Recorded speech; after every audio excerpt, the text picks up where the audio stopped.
In this video, I'm going to show you how to join expired Discord link. It's really easy to do. I have two different methods to do this. First thing you do, you open up the Discord app, and as you can see, currently I've joined all these servers, but if we want to join one that we forgot to accept, like this one right here, if I want to join this or any other ones, all you do is if you try to click on it, it currently does not work because the link has expired. So what you do is you go to the bottom left-hand corner where you click on the plus icon right above this drop-down panel like so. Click on plus. And you actually just want to click on join server at the very bottom.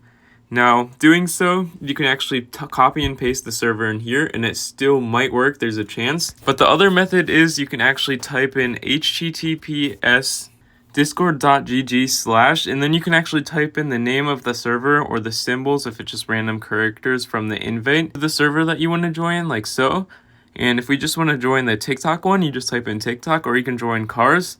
And once you do that, once you type it in, all you do is you click on the join with invite link and it will actually invite you to the server even though the link has expired.